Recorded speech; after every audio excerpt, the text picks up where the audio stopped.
gotta put one foot in front of the other and lead with love. Put one foot in front of the other and lead with love. You gotta put one foot in front of the other and lead with love. Put one foot in front of the other and lead with love. Don't give up hope. Don't give up hope. You're not alone. You're not alone. Don't you give up. Don't you give up. Keep moving on. Keep moving on. You gotta put one foot in front of the other and lead with love. Put one foot in front of the other and lead with love. You gotta put one foot in front of the other and lead with love. Put one foot in front of the other and lead with love. Lift up your eyes. Lift up your eyes and Don't despair. don't you despair. Look up ahead. Look up ahead, see Path is there. the path is there. You gotta put one foot in front of the other and lead with love. Put one foot in front of the other and lead with love. You gotta put one foot in front of the other and lead with love. Put one foot in front of the other and lead with love. I know you're scared. I know that you're And I'm scared, scared too. and I'm scared too. But here I am. But here I am, yes, Right next to you. right next to you. You gotta put one foot in front of the other and lead with love. Put one foot in front of the other and lead with love. You gotta put one foot in front of the other and lead with love. Put one foot in front of the other and lead with love. And lead with love. And lead with love. And lead with love.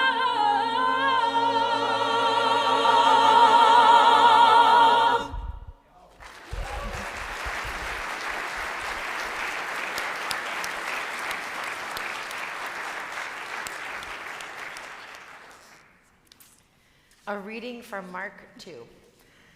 One Sabbath he was going through the grain fields, and as they made their way, his disciples began to pluck heads of grain. The Pharisees said to him, "Look, why are they doing what is not lawful on the Sabbath?" And he said to them, "Have you never read what David did when he and his companions were hungry and in need of food? He entered the house of God when Abiathar was high priest and ate the bread of the presence, which is not lawful for any but the priests to eat, and he gave some to his companions. Then he said to them, the Sabbath was made for humankind, and not humankind for the Sabbath. So the Son of Man is Lord even of the Sabbath." The word of the Lord. Thanks be to God. Good morning. Welcome to worship this morning. We're so glad that you're here, whether you're here in person or joining us online from all over the place. We're tidying up our sermon series this morning, Created to Be. It's been such a great experience talking about the many ways that God gifts us with so much in our lives. That everything that we have is given from God, and it's our gift to share that with the world around us, with our families, with our communities, and our workplaces. And so as we end this sermon series, we are landing in, I think, a really important theme this week. And it's about a new work week. So I need to paint a picture for you. It was Tuesday night, just down the road in Chanhassen. And I was in one of my favorite places, which happens to be where we go every Tuesday night. It's where my daughter Dorothy practices dance. And it's one of my favorite places because it's the most noisy place I've ever been in my life. So you walk in, and it's this narrow hallway all the way down to the end of the hall where Dorothy goes and dances and has a lovely time. And of course, I was sick with a man cold. It's worse than a normal cold. It's just, it was described to me by my wonderful spouse. It's called a man cold. It just has much more terrible symptoms, at least much more vocal symptoms. So I was a little bit cranky and wandering down the hallway, and I had a bit more of a to-do list to do, and I bumped into another dad who was in his favorite place of the entire week, and all we had to do was give each other the look. You know the look, right? I see you again. Here we are.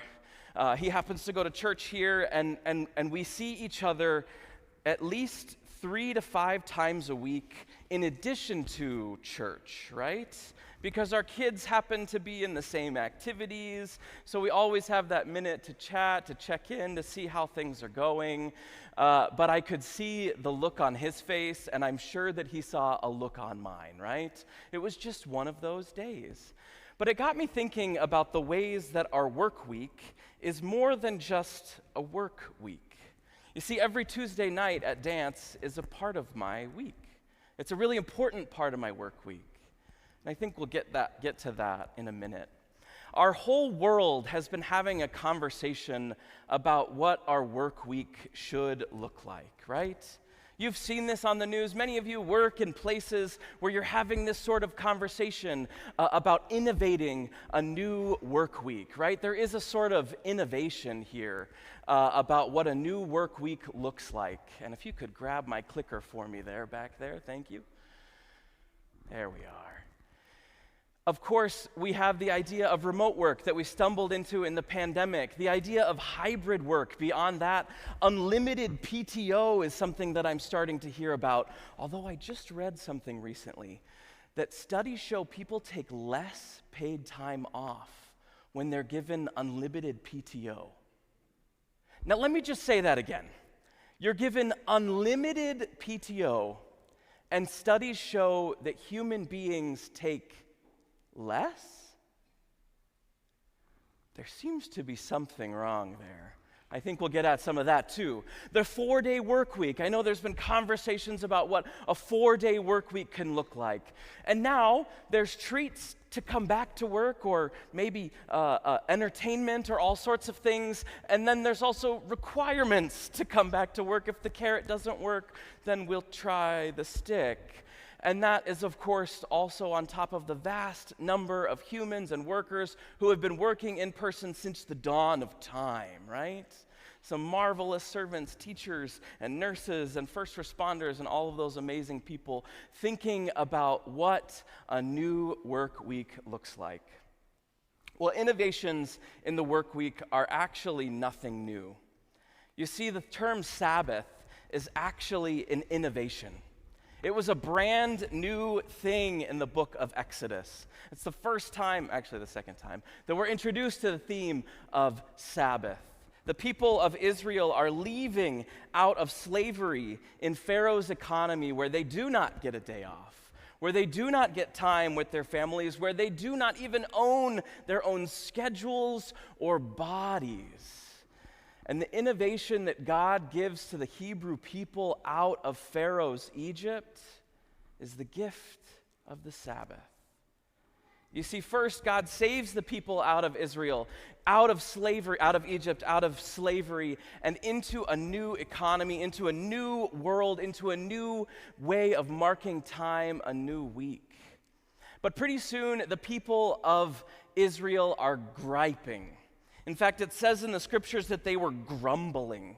They're grumbling about the terms of their new employment with God. How do you think that goes? Right? So they're out in the wilderness and they say to God, we just wish we were back in Egypt. Back there were these flesh pots we would gather around and we would eat our fill. So what does God do?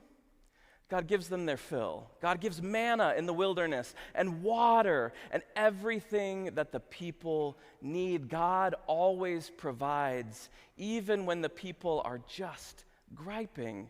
God always gives. God always provides. And eventually at Mount Sinai, God gives an architecture for rest. It's like a structure to live by week structure to mark our time, to mark our moments, to mark what is most important in our lives. That is what the Sabbath is for. And so Moses climbs all the way up onto the mountain. And the story says that there were clouds of thick darkness covering the mountain. And Moses meets with God. And God provides what? Does anybody know? You remember this story? Anybody? Tablets of stone, and there are how many? 10 commandments, right? There are 10 commandments that God gives. And the first 2 commandments are given as a way to respect God and who God is in our lives and in all of creation.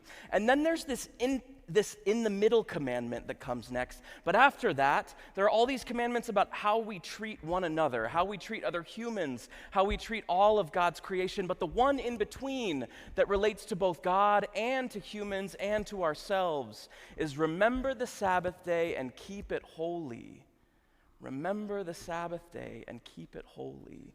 God provides this architecture for rest.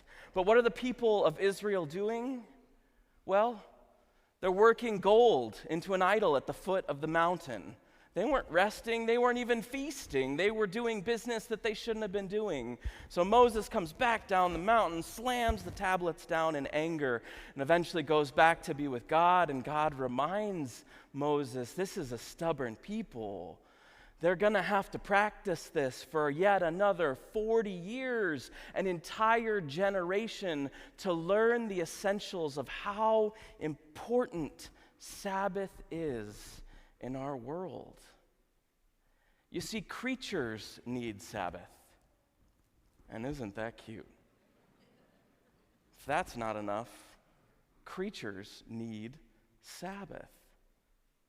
Creatures need Sabbath. And my favorite of all, creatures need Sabbath. But you know what? We're creatures. Humans need Sabbath. Am I right? But you know what? The earth needs Sabbath. And even further and even more radical of all, God needs Sabbath. You see, the earth needs Sabbath. There are moments in our world where the earth needs to rest. If you're a gardener, if you're a farmer, you know this. The earth is intended to be laying fallow, to rest. If you're working crops, you have to rotate different crops through your field so that the earth can rest. You can't just till and grow and grow and grow. The earth gets weary and tired. The earth needs rest.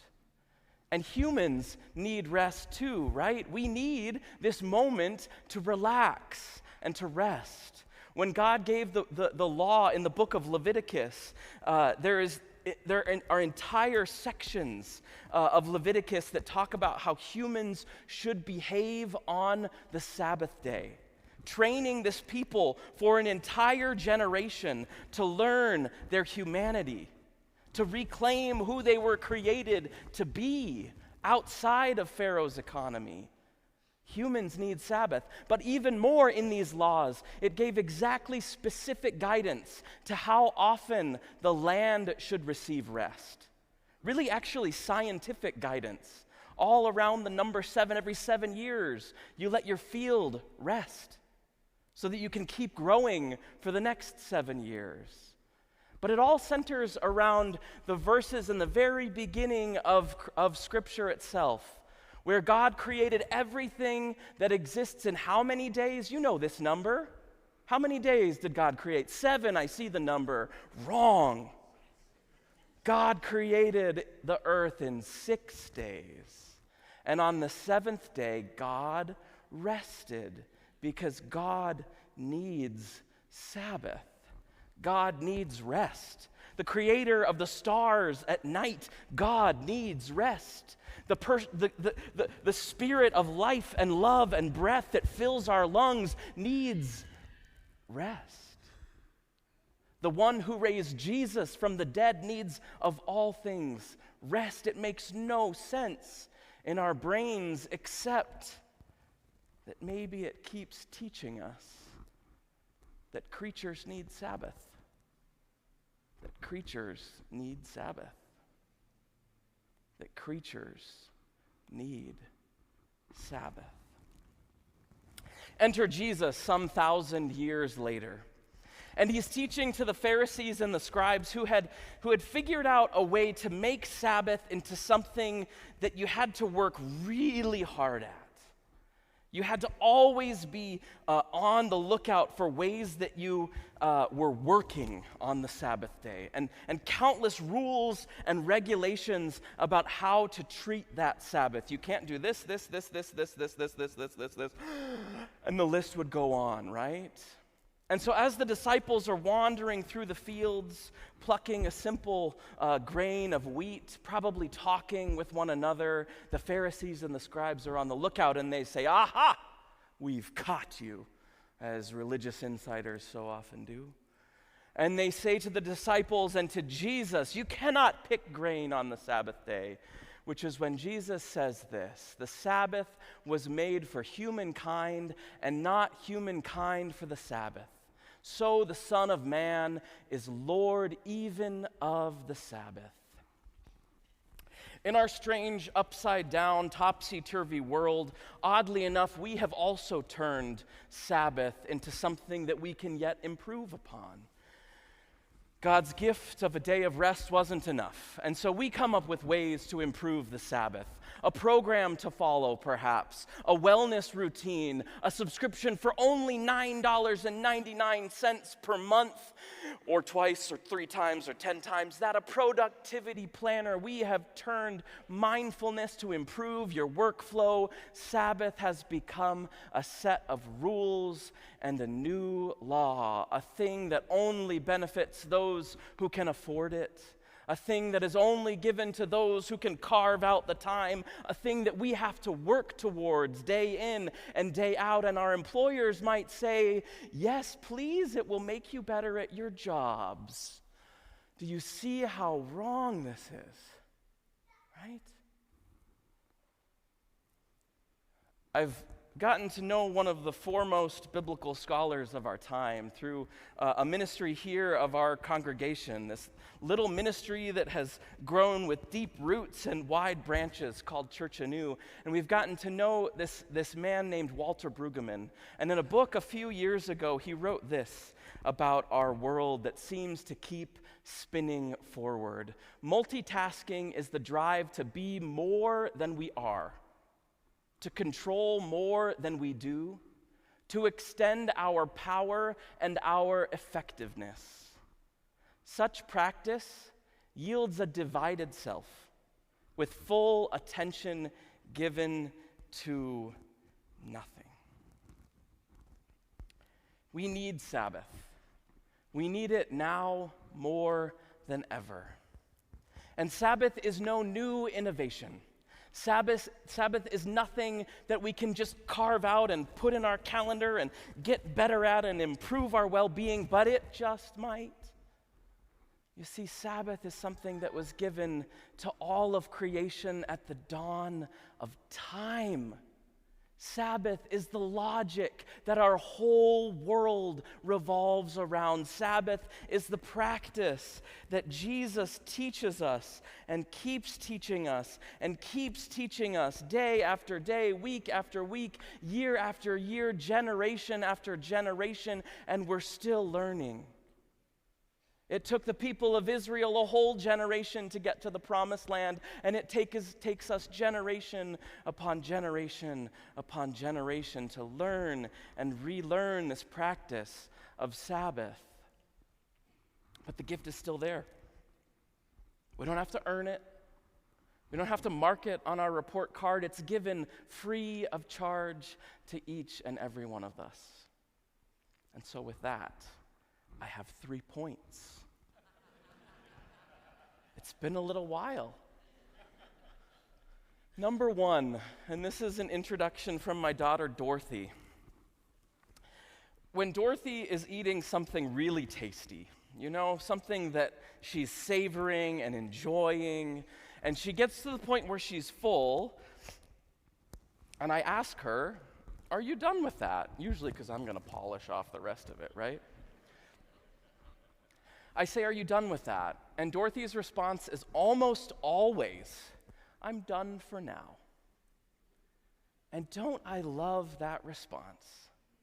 Wisdom from the mouth of babes. When in your work week are you done for now? Is it at 4:45? I'll confess there's many times when it's not for me. When I'm at dance on Tuesday nights trying to crank out 6 more things, right? When can you put the work down and say, "I'm done for now"? This is serious stuff. Tomorrow will always come. And we can always do more with today. But the gift of Sabbath is saying we can put this down for now, and it will be waiting for us when we return. And it's up to us to say that we're done for now. No one else is going to do it for us. Not managers, not teachers, not preachers. God isn't going to step down and put a stamp on your paper and say you're done for now. We have to tend it. We have to tend it. And it's hard work. Point number 2, your job is only part of your work week. Tuesday night is as much of my week as Monday morning. Sleepy Saturdays and our favorite as a family, bagels on Saturday mornings, is as much a part of my week as staff meetings every Tuesday at 9. Time tucking my kids into bed is as much of my work week as board meetings or fundraising. And I preach to you the things that I need to hear myself as well. I'm no expert. My spouse will tell you, man cold and boundaries I work on just like the rest of us. But when do we highlight the things in our world, the things in our lives that are the other part, right? You were not just born to center your entire existence on work and labor. You were born to heal, to grow, to be of service to yourself and community, to practice, to experiment, to create, to have space, to dream, and to connect. This is from the Nap Bishop. I love that title. Tricia Hersey wrote a book called Rest as Resistance. It's about reclaiming this activity of Sabbath in a world that always wants more from us. And number 3, we are not human doings. Did you know this? We are actually human beings. And to put it more finely, in the words of E.E. Cummings, we are a human merely being. We are about so much more than what we accomplish. And Sabbath is a practice of centering the things that matter most. We learn this practice from our Jewish siblings, and I want to share with you one of the quotes from Abraham Joshua Heschel, who is a rabbi who marched in the civil rights movement and who has been incredibly influential in how I understand this practice. He writes in this beautiful little book called Sabbath, of all things, "Unless one learns how to relish the taste of Sabbath, one will be unable to enjoy the taste of eternity in the world to come." Sabbath is an invitation to us into having heaven on earth. We pray in the Lord's Prayer, right?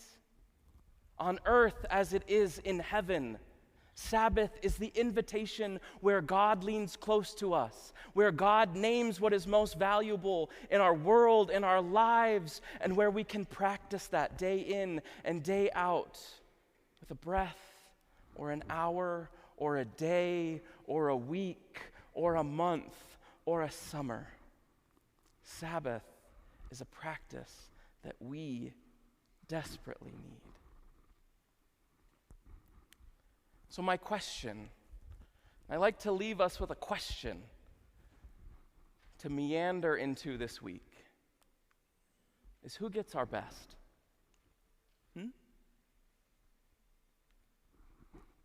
Who gets it? Does it happen Monday morning or Tuesday afternoon? Who gets our best?